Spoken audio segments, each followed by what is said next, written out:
이 학생이 만약에 굉장히 일찍 보냈어요. early 때 이미 레귤러 지원서를 보냈다. 그랬을 때 그 입사관들이 먼저 온 그 레귤러 지원서를 읽을 가능성이 굉장히 높습니다. 그러니까 그거를 일단 가능하다. 테크니컬하게 가능하다는 얘기예요. 한마디로. 자, 그래서 이 얘기를 특별히 말씀드린 이유가 안녕하세요. 순진쌤 채널에 오신 것을 환영합니다. 오늘은 얼리 지원에 관해서 좀 설명을 드릴 건데요.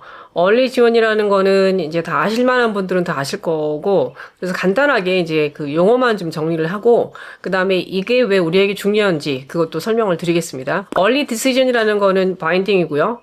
이건 학생들이 꼭 가야 되죠. 합격이 되면. 얼리 액션은 바인딩이 아니라서 합격이 되더라도 이 학교에 안 가도 됩니다. 그 다음에 또 얼리 액션 중에서 restrictive early action이라고 해서 이 대학들도 역시 합격이 돼도 안 가도 됩니다. 그러니까 바인딩이 아니라는 거죠. 그래서 이제 restrictive early action하고 early action의 차이점은 뭐냐면 restrictive early action은 우리 대학의 오가노고는 너희가 결정하고 그러니까 합격을 시켜줘도 너희가 안 와도 되는 건 괜찮은데 얼리 지원할 때 너네가 이런 건 좀 안 했으면 좋겠어. 그러니까 이렇게 좀 약간 살짝 까다롭게 보는 그게 이제 restrictive early action이라고 보시면 되는데 그러니까 이게 이제 하버드, 예일, 프린스턴, 스탠포드 이런 데가 restrictive early action 혹은 뭐 single choice early action 이렇게 해서 그 대학들 입장에서 이제 우리 학교 지원할 때 다른 대학 당연히 early decision은 지원하면 안 되고요. early decision 지원은 안 된다. 이 말은 뭐냐면 보통 이제 early decision 대학 지원할 때 early action 대학들을 같이 지원할 수 있어요, 원래. 그러니까 이제 restrictive하게 조건적으로 이런 조건 저런 조건을 그러니까 따지는 그런 대학교 말고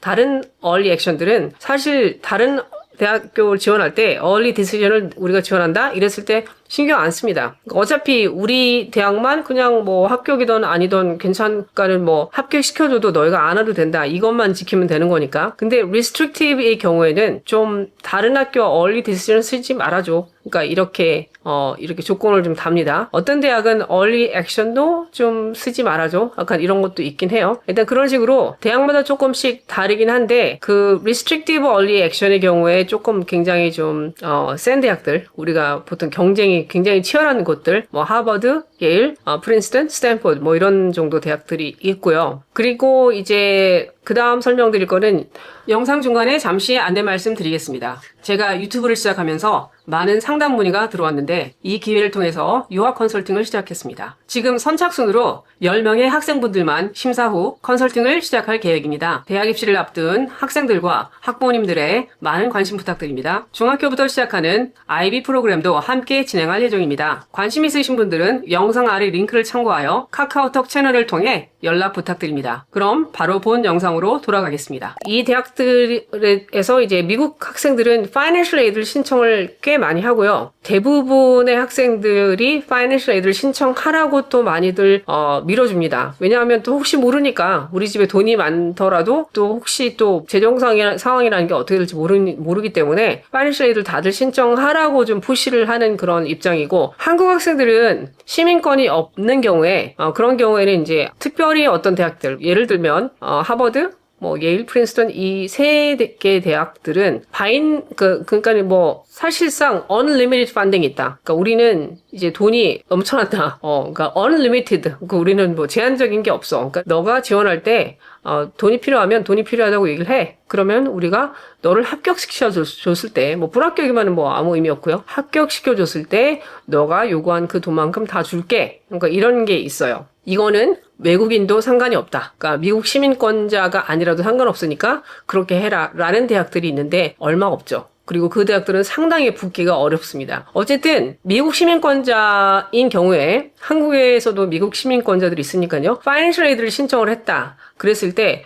얼리 디시전의 대학의 경우에는 이 파이낸셜 에이드 패키지를 다른 대학교의 파이낸셜 패키지하고 비교할 수 있는 기회가 없어지죠. 그게 사실 단점 중에 하나고요. 얼리 액션이나 리스트릭티브 얼리 액션의 경우에는 그 파이낸셜 에이드 패키지를 비교할 수 있죠. 그래서 나에게 돈을 더 많이 주는 대학교를 선택할 수 있다. 근데 얼리 디시전의 경우에는 무조건 가야 된다.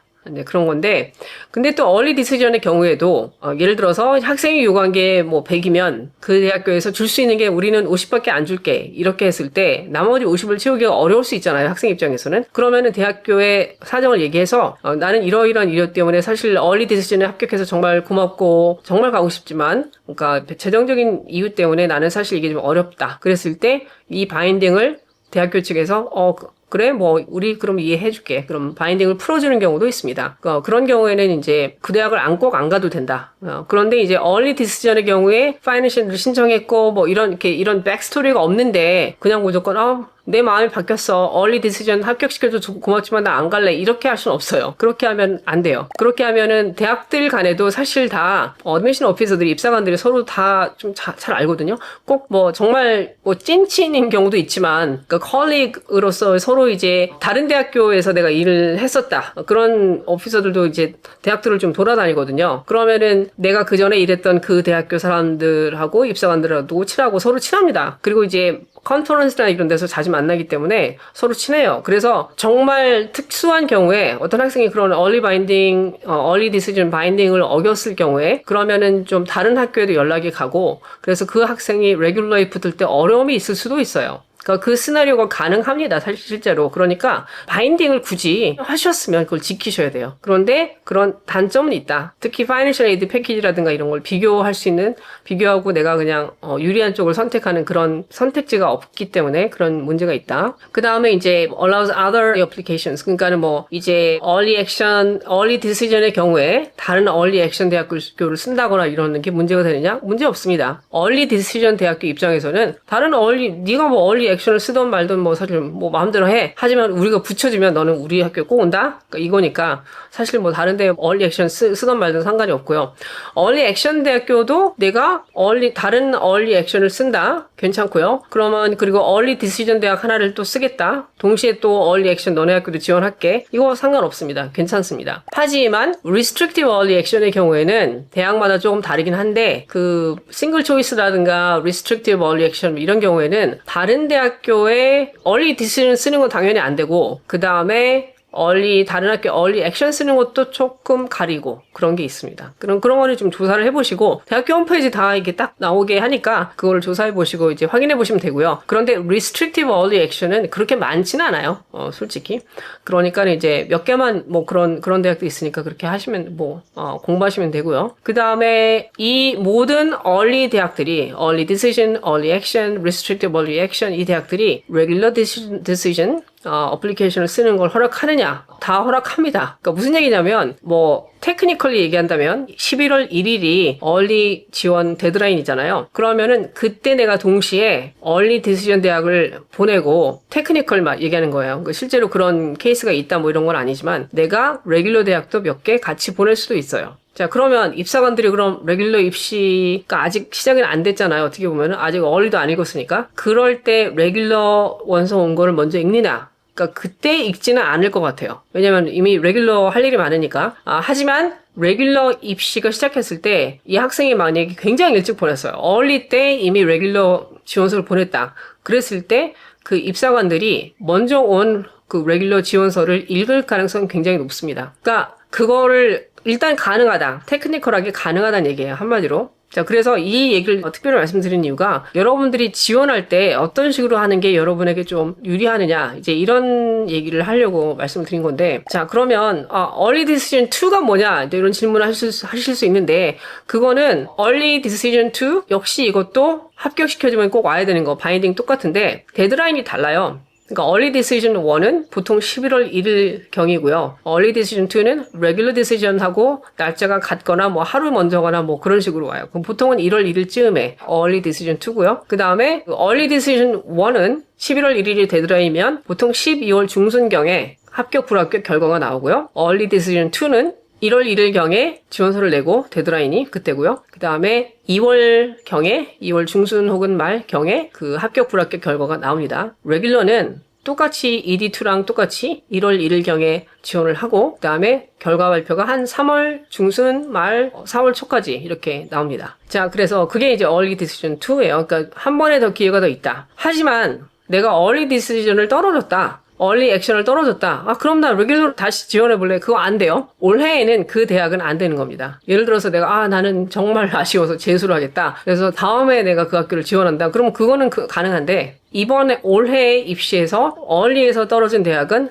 레귤러에 다시 쓸 수 없다. 이거 말씀드리고요. 자, 얼리 디시전의 장점은 뭐냐면요. 학생 입장에서는 이게 합격률이 상대적으로 한 두세 배 더 높습니다. 지난번에 이제 일드라는 거 설명드렸잖아요. 합격시켰을 때 학생들이 그 합격을 받아들이고 그 대학에 오는 확률. 그러니까 얼리 디시전은 100%잖아요. 학생을 합격시켜주면 무조건 오는 거잖아요. 그러니까 굉장히 훌륭한 풀의 학생들이 100% 우리 학교에 온다. 이거는 입학사정관들 입장에서는 굉장히 좋은 거예요. 왜냐하면 이 학생들을 일단 입학시키면 우리가 앞으로 뭐 클래스 오브 2030 뭐 이런 식으로 클래스 오브 2031 이런 식으로 이 신입생들을 구성하는 데 있어서 이 학생들이 어떤 학생들이 들어오고 이런 것들이 다 미리 정해지면 레귤러 때 좀 일하기 편해요. 그래서 어떤 학교는 거의 50대 50으로 어울릴 때 50%를 뽑을 수도 있어요. 나머지 50%를만 레귤러에서 뽑고 뭐 그게 꼭 그렇진 않더라도 뭐 30, 70이던 어쨌든 상당히 어울리에서 좀 많은 학생들을 뽑는 게 입학사정관의 행정적인 면에서 굉장히 유리해요. 일하기 좀 편해요. 여러분들 우리가 얘기했잖아요. 우리가 입시가 진짜 어떤 예측 불가다. 근데 사실 대학교 입장에서도 레귤러로 가면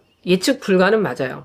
어울리는 예측할 수 있잖아요. 내가 얘를 합격시키면 얘는 100% 온다. 이 예측이 가능하잖아요. 그런데 레귤러 때는 합격청을 안만 줘도 예를 들어서 뭐 아무도 안 올 수 있는 거 아니에요. 정말 뭐 그럴 리는 없겠지만 정말 그런 최악의 시나리오도 가능한 게 레귤러거든요. 그러니까는 일단 합격 불합격을 주기 전까지는 대학이 손에 칼자루를 진 거지만 일단 합격 불합격을 주고 나서는 칼자루가 학생들 손에 주어져요. 학생들이 올지 안 올지를 이제 결정하니까 레귤러 때는 사실 일단 합격을 시키고 뭐 이런저런 걸 하고 나서 그 다음에 이 학생들이 오냐 마냐 이거는 사실상 학생들이 결정하는 거라서 굉장히 불확실하죠. 학교 입장에서도. 그러면 내 학교에서 내가 입사관 입장에서 50% 정도의 확실성을 만들고 나머지 50%가 조금 불확실하다? 하지만 최선을 다해보겠다? 그러니까 이런 그림을 그린다? 그러면 대학 입장에서는 early decision, 특히 early decision에서 학생들을 많이 뽑아둬서 나쁠 게 하나도 없는 거예요. 그리고 어차피 early 지원한 학생들이 그렇게 나쁜 학생들이 아니거든요. 그러니까 뭐 정말 우리 학교를 정말 좋아해서 일단 우리 학교를 지원했을 거고 early decision은 굉장히 큰 커미트먼트잖아요. 그러니까 그 학생들이 왔을 때 우리 학교를 좋아해서 지원했으니까 당연히 우리 학교에 와서 정말 열심히 살려고 노력할 거 아니에요 또. 그런 확률이 높잖아요. 그러니까 그런 애들을 내가 예를 들어서 100명을 다 뽑아야 되면 한 50명을 다 뽑아놨다. 그럼 나머지 레귤러에서 50명을 채워야 되는데 이거는 굉장히 예측 불가지만 어쨌든 해볼만 해. 그러니까 이렇게 좀 심리적으로 되지 않을까요? 그러니까 대학 측면에서는 early는 굉장히 좋은 제도고 특히 early decision처럼 좋은 건 없죠. early action의 경우는 사실 학생들이 뽑아줘도 안 올 가능성이 높잖아요. 안 올 가능성이 있으니까 높은 건 아니지만 특히 restrictive early action의 경우는 높진 않아요. 왜냐면 하버드, 예일, 프린스턴, 스탠포드에 됐는데 굳이 그 학교를 안 올까요? 갈 확률이 굉장히 높잖아요. 아무래도 그 학생들이 안 올 확률이 높진 않지만 그래도 100%는 아니잖아요. 이래서 뭐 하버드, 예일, 프린스턴, 스탠포드 다 붙은 학생들도 있잖아요. 매년 보면. 그러면 그 중에서 내가 뭐 골라보고 학교도 방문해보고 뭐 이렇게 결정을 한단 말이죠. 그러니까 우리 학교가 100% 그 학생을 데려올 수 있다. 이건 아니니까. 하지만 early decision은 입학사정관 입장에서는 굉장히 좋은 제도죠. 100% 등록하니까. 그리고 이 레귤러의 예측 불허. 예측하기 어려운, 그런 어떻게 될지, 어려운 그런 거에 대한 어떤 단점을 좀 극복해낼 수 있다. 자, 그 말은 결국, early decision에 여러분이 지원했을 때, early action보다는 early decision에 지원했을 때, 여러분이 그 대학에 합격될 확률이 높다? 거의 한 두세 배 정도 높아진다? 이렇게 아시면 됩니다. 그래서 그거를 그렇다고 해서 내가 지원 별로 안 좋은 대학교 좀 그런 데를 early decision에 굳이 뭐 지원하라 이런 건 아니에요. 그러니까는 하지만 리서치를 잘 해보시고 정말 좋은 대학교 early decision에 지원을 해보시는 게 저는 이 예측 불허한 이 너무나 어려운 레귤러로 가는 것보다는 굉장히 좋은 게 아닐까. 그리고 여러분이 생각한 그 드림 스쿨이 정말 여러분 생각 같은 그런 드림 스쿨이 아닐 수도 있기 때문에 조금은 더 현실적으로 early decision 혹은 early action을 바라보는 게 중요하지 않을까 그런 생각이 들고요. 그다음에 나에게 그 early decision이 맞을까입니다. 그리고 이거는 확실히 여러분들이 내가 ED, Early Decision으로 지원하는 그 대학이 정말 일지망인지, 그러니까 정말 철저한 리서치를 바탕으로 하고 가능하면 캠퍼스도 방문하고 캠퍼스 방문까지 못하더라도 한국에 있으니까 그렇더라도 정말 이 대학이 나에게 정말 맞는 대학인지 좀 확신이 있어야 되겠죠. 그러니까 그게 확신이 없는데 얼리 디시전이 확률이 높으니까 합격 확률이 높으니까 그냥 무조건 지원할래. 이거는 별로 좋은 방법은 아닌 것 같아요. 또 하지만 레귤러로 가는 것도 그렇게 좋은 방법은 아니기 때문에 그러니까 여러분들이 또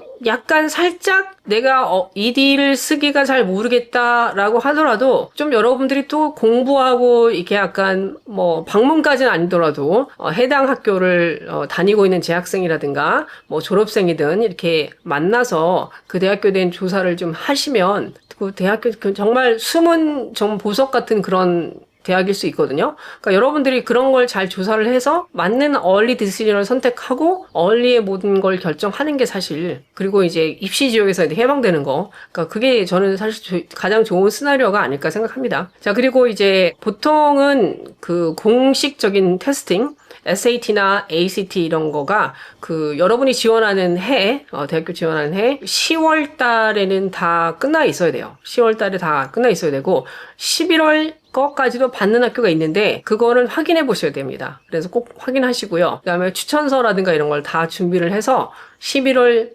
1일까지 이제 이런 모든 걸 다 준비를 하셔야 됩니다. 자, 그러면 얼리 디시전이든 얼리 액션이든 여러분이 이제 어렵게 선택을 해서 지원을 했잖아요. 자, 그러면은 이제 그 합격 발표가 12월 중순에 오거든요. 그러면은 한 달 반을 그냥 기다리면서 그러니까 중간에 이제 뭐 11월 30일경에 UC 원서 데드라인 있으니까 UC 원서를 쓸 수도 있고 안 쓸 수도 있고 뭐 그렇잖아요. 자, 그러면은 한 달 반 정도를 그냥 뭘 하고 지낼 것 같아요? 그냥 얼리에 기를 기도하면서 뭘 하면서 지내고 싶으세요? 그러니까 그 기간을 여러분들이 그냥 기다리는 시간으로 하시면 절대 안 됩니다. 여러분 플랜 A는 물론 있죠. 얼리 붙고 얼리 액션이든 얼리 디시전이든 붙는다. 그게 플랜 A죠. 자, 우리는 플랜 B가 필요해요. 자, 플랜 B는 이런 겁니다. 여러분들이 레귤러를 어차피 college 리스트를 만들었을 거 아니에요. 그죠?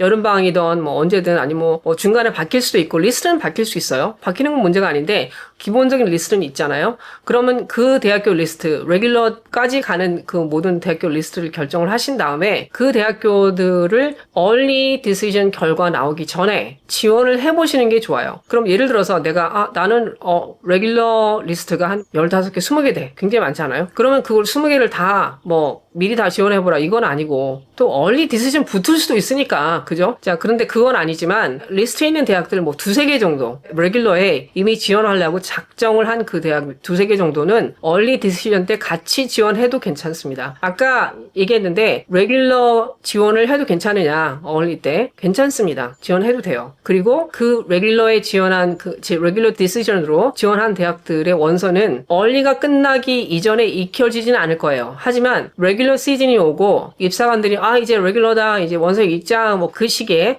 가장 먼저 도착한 원서부터 읽기 시작할 거 아니에요. 아무래도 그러면은 그분들이 약간 아직은 너무 지치지 않고 힘들지 않고 아직은 좀 에너지가 있고 프레시할 때 여러분의 원서를 읽게 되는 게 더 좋지 않을까 저는 싶어요. 그리고 학생들이 레귤러 지원을 이렇게 일찍 해서 준비를 진짜 잘했네 이런 관점을 가지고 그 학생의 지원서를 바라봤을 때 좀 더 호감도 있게 바라보지 않을까 그런 생각도 들고요. 그래서 여러분들이 레귤러 그 디시전에 데드라인이 1월 1일이긴 한데 그거를 얼리 결과 나오고 나서 뭐 떨어지고 나서 그때 막 2주 동안 막 머리 써매고 그렇게 쓰지 마시고 플랜 B는 뭐냐면요. 얼리 디시전 쓰고 지원했잖아요. 11월 1일까지. 그 다음에 어차피 그 메인 원서는 거의 바뀌지 않으니까 결국은 커먼 어플리케이션이니까 가능한 얘기지만 그러니까 왜 우리 대학에 지원할래 뭐 이런 것들 있잖아요. 그거 다 채워야 되잖아요. 다른 대학들. 그런 걸 열심히 채우셔가지고 12월 중순 전에 얼리 결과가 나오기 전에 2-3개 정도는 레귤러를 좀 지원을 해보세요. 그리고 나머지 대학들은 2-3개 정도 지원하고 나머지 대학들은 얼리 결과 나온 다음에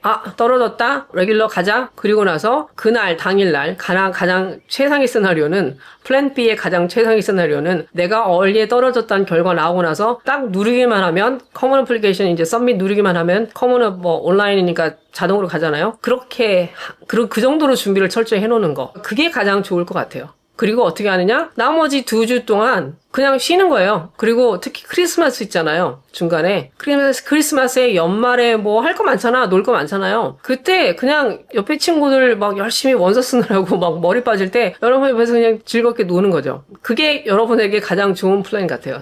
그리고 또 하나는 뭐냐면 플랜 B는 아닌데 플랜 A, 플랜 B 모두에 속하는 건데 뭐냐면 여러분이 얼리 디시전을 이제 11월 1일에 쓴다고 했을 때 그 전에 할 게 있어요. 그 전에 여러분의 early decision, early action이 제일 처음 보내는 원서가 돼서는 안 돼요. 자, 그 전에 좀 연습 겸으로 뭐 연습용이라기는 좀 그렇게 좀 그렇지만 어쨌든 롤링 어드미션을 활용을 하셔야 돼요. 롤링 어드미션은 일찍 보내면 일찍 보내는 대로 결과를 빨리 알려주는 그런 곳이고 대부분의 롤링 어드미션들이 또 프라이어리티 데드라인이 있어서 그 데드라인 안에 집어넣으면 뭐 그 장학금이라든가 이런 약간 그런 좀 그런 좋은 이득이 있는 그런 장치들이 있거든요. 그러니까 여러분들이 롤링 대학들을 찾으셔가지고 그 대학들을 먼저 집어넣으시고 대학 지원 원서를 해본 다음에 그 다음에 11월 1일까지 얼리를 써보세요. 그게 왜냐면 지원을 해보는 거하고 처음으로 하는 거하고 좀 다르거든요. 아무래도 이게 대학 원서라는 게 이런 거구나. 약간 감을 익힌 다음에 롤링 어드미션으로 감을 익힌 다음에 더 중요한 여러분에게 좀 더 중요하죠. 얼리 디시전 대학에 혹은 얼리 액션 대학에 집어넣으시라고요. 11월 1일까지 잘 넣으시고 그 다음에 곧바로 넣자마자 곧바로 레귤러 대학들 다 준비해놓고 그리고 12월 중순에 내가 합격이 되면 끝.